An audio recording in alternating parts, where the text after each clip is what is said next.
Perjalanan panjang, kenapa kami katakan panjang? Karena kita semua ketahui bahwa ini kan sudah 2 tahun di bulan Maret ya, tanggal 2 Maret kemarin pastinya Indonesia masuk 2 tahun untuk menghadapi atau berhadapan dengan COVID-19 atau virus SARS-CoV-2 ini.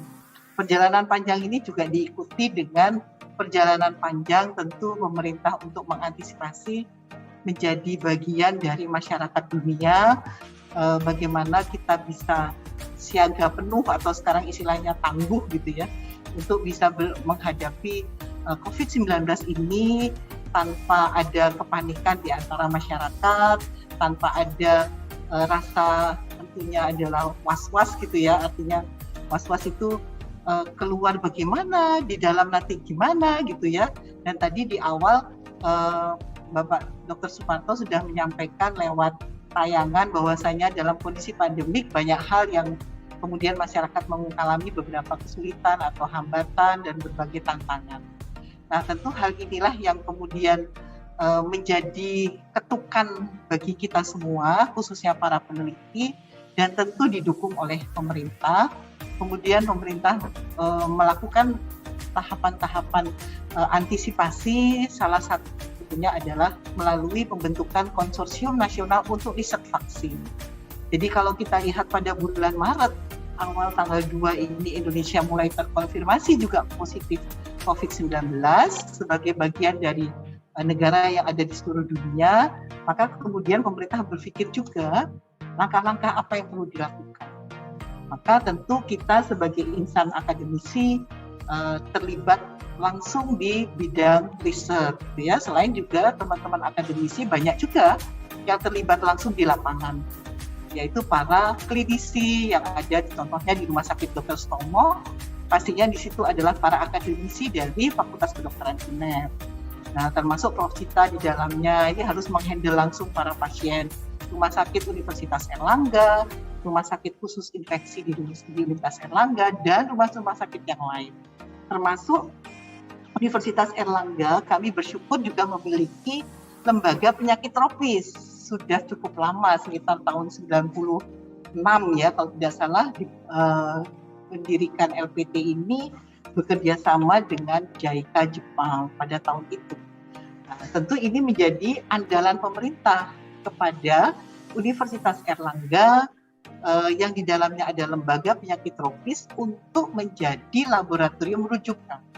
Jadi kalau Bapak Ibu di awal Indonesia terkonfirmasi ini kan belum banyak laboratorium yang terstandar untuk bisa melakukan tracing atau analisis terhadap virus COVID ini. Jadi dinyatakan positif, negatif, dan sebagainya, termasuk menganalisis apa sih isinya virus itu sebetulnya. Genetik material ya yang paling penting, karena dia dikatakan benda mati, iya, dikatakan benda hidup, iya, tergantung di mana virus ini berada. Namun yang penting itu dia punya genetik material. Nah, dari situlah kemudian berpikir lagi teman-teman di UNER ini, para akademisi, peneliti, ya, para saintis dan juga pakar-pakar berkumpul bersama. Selain ikut di dalam konsorsium nasional, maka inisiasi untuk melakukan kegiatan-kegiatan riset itu juga sudah dimulai. Sehingga pada saat konsorsium nasional dibentuk, itu UNER sudah ikut aktif berpartisipasi di dalam tim tersebut. Bagian dari riset konsorsium nasional ini yang dibentuk oleh pemerintah melalui Kemenristek BRIN pada waktu itu adalah terkait dengan riset COVID-19 yang pada waktu itu masih belum fokus ke vaksin gitu ya, masih pada bagaimana penanganan alat pelindung diri, pengobatan terapi, kemudian juga termasuk alat-alat kesehatan. Nah, akhirnya berpikirlah bagaimana ini mencegah, karena begitu penyebarannya sangat cepat, berpikirlah kemudian ke arah pencegahan dengan vaksin. Nah, negara-negara lain semua juga pada waktu itu memulai riset tentang vaksin. Akhirnya pemerintah membentuk konsorsium percepatan vaksin nasional yang disebut dengan vaksin merah putih. Nah, Universitas Erlangga ikut di dalamnya sekitar Juni atau Juli 2020 dimulailah penelitian tersebut. Jadi perjalanan panjang ini dengan berbagai tentunya tantangan, ya kita tidak bilang itu hambatan. Karena kalau hambatan ini rasanya kok ketemunya kesulitan gitu, tapi tantangan. Kalau tantangan ini maka kita merasakan bahwa ini peluang. Ya, sebuah tantangan itu adalah peluang untuk kita bisa mencarikan atau memberikan solusi-solusi bersama di konsorsium nasional tersebut. Alhamdulillah akhirnya ada 7 institusi yang masuk dalam konsorsium vaksin merah putih, Bapak Ibu sekalian. Nah, UNER salah satunya, ada 5 perguruan tinggi, para akademisi dari perguruan tinggi, dan 2 dari lembaga penelitian dan pengembangan, yaitu Ekman LIPI, kemudian UNER, UGM, ITB, UI, UNPAD, dan UGM. Bagaimana kemudian ini dibangun sebagai sebuah satu kesatuan konsorsium gitu ya, maka pemerintah memberikan kebebasan akademik. Ini yang menurut saya catatan penting.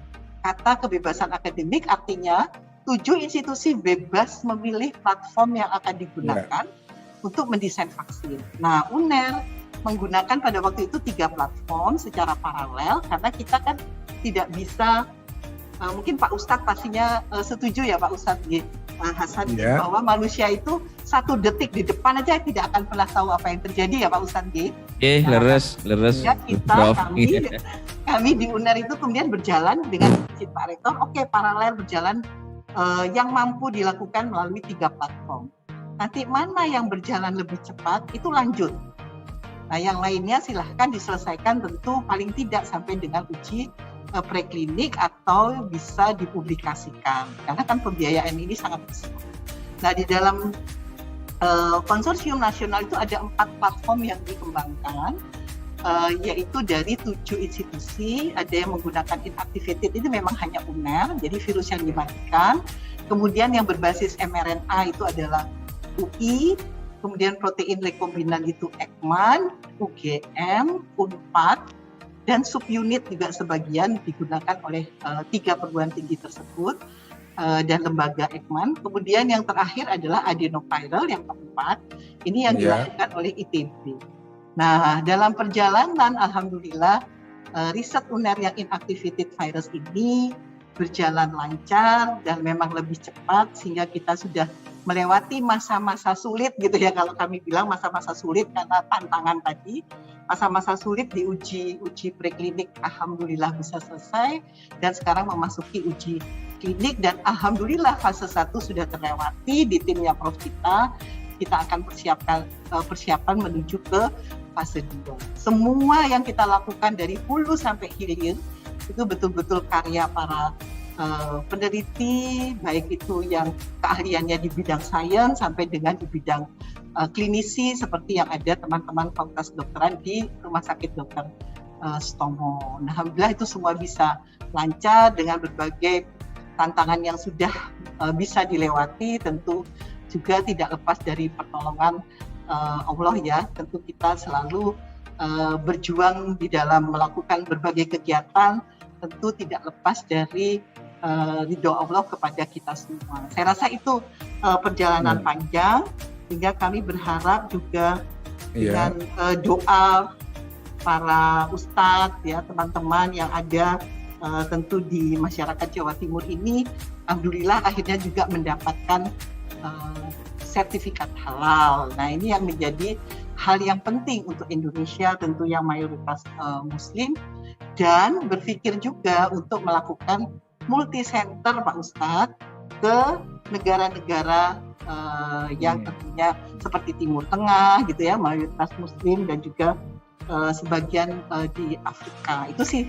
perencanaan kami, usulan sih sebetulnya dari teman-teman Kementerian Kesehatan dan juga BPOM. Mungkin ke depan saat fase 3 multi center bisa juga menggunakan sampel atau relawan-relawan yang ada di luar Indonesia. Saya rasa itu perjalanan panjang kami, tentu berkat dukungan dan doa masyarakat Jawa Timur pada khususnya, dan masyarakat Indonesia tentu pada umumnya. Ini sebuah karya ya, momentum Indonesia yang saya rasa pertama bisa menghasilkan vaksin sejak awal hulu sampai dengan produksi nantinya di industri mitra kami.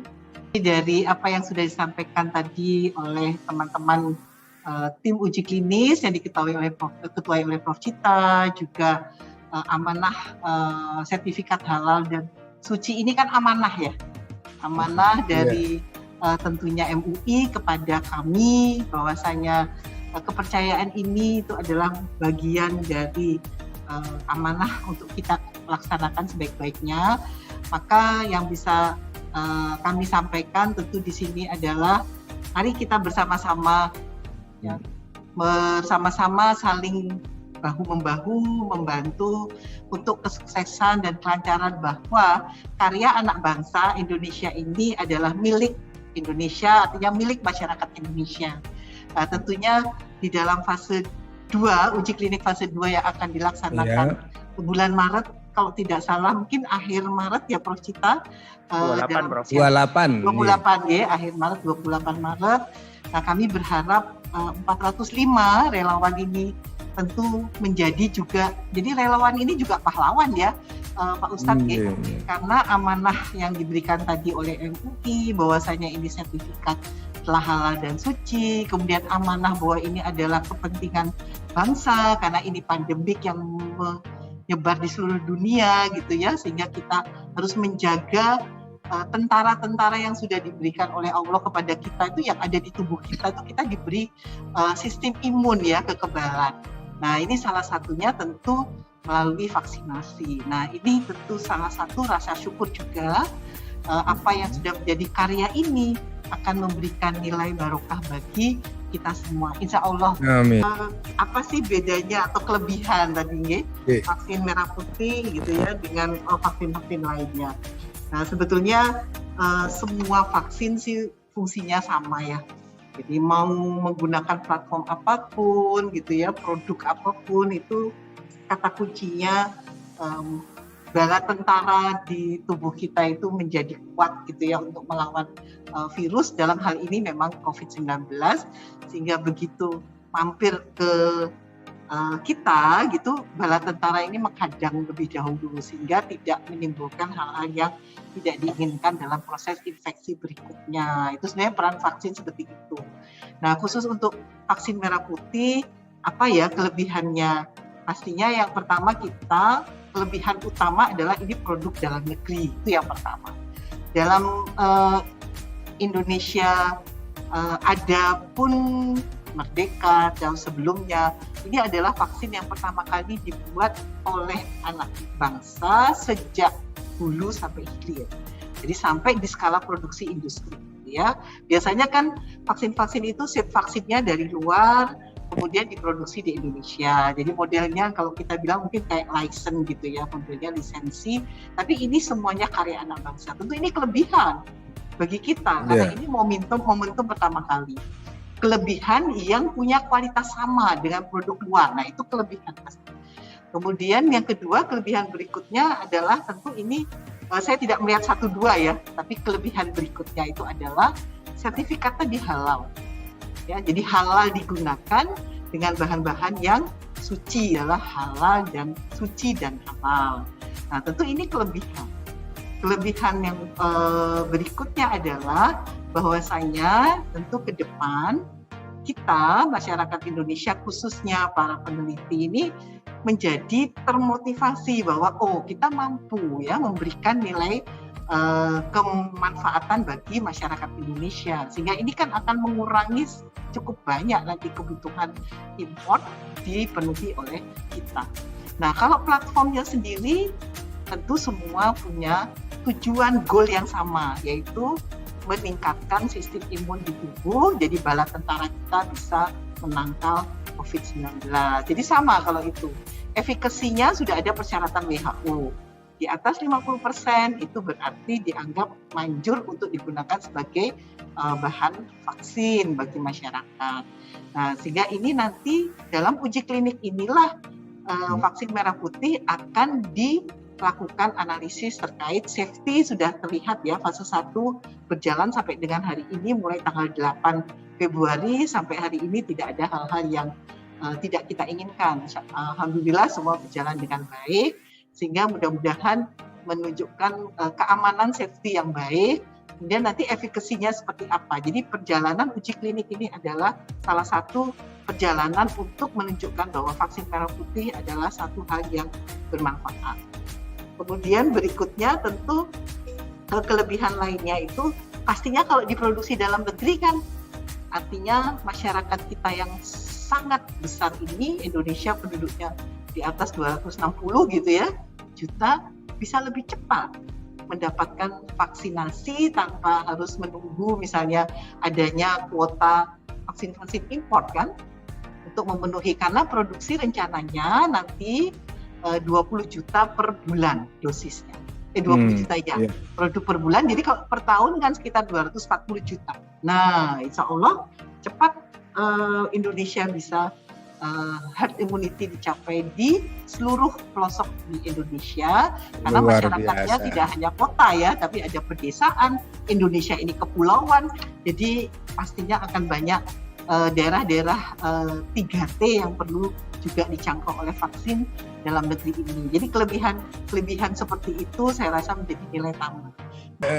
Tadi sudah disampaikan oleh Dr. Gatot, vaksin merah putih ini relawannya persyaratan BPOM adalah harus naif, jadi belum pernah divaksin.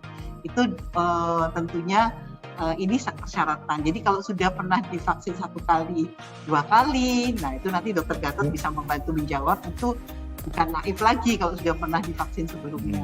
Jadi ini vaksin yang pertama ya mendapatkan dari vaksin merah putih. Itu persyaratan memang.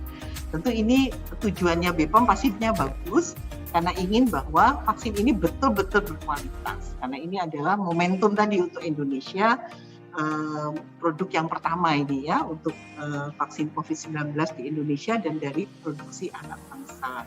Dan kapan bisa diproduksi massal? Nah, ayo justru ini mari kita beramai-ramai untuk mensukseskan ini, seperti tadi Pak Kiai Ubed mengatakan bahwa ayo beramai-ramai menjadi relawan gitu ya untuk yang belum pernah divaksin, khususnya baik itu dari wilayah pesantren atau juga dari masyarakat lainnya yang ada di Jawa Timur. Nah, kalau ini bisa memenuhi persyaratan jumlah relawan nanti fase 2 405, fase 3 itu masih ada 5.000 Prof. Jojo.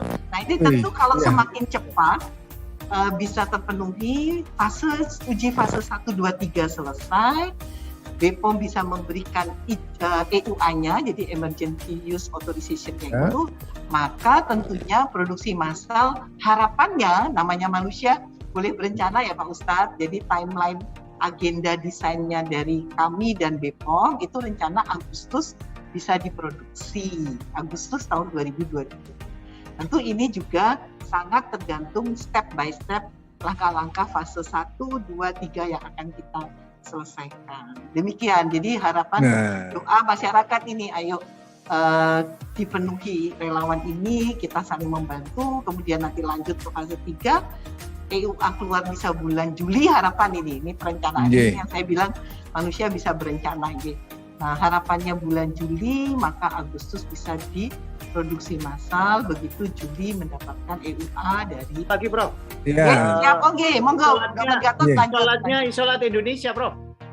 Oh ya, isolatnya ini isolat Indonesia kelebihan berikutnya. Terima kasih Dr. Gatot sudah mengingatkan. Oke, benar. Jadi kelebihan berikutnya selain ini adalah karya anak bangsa, pertama Indonesia, strainnya virusnya juga diisolasi dari pasien Indonesia. Lebih sesuai dengan virus yang beredar di tempat kita, Bro. Betul. Jadi ini virusnya adalah yang dikenali oleh istilahnya masyarakat Indonesia.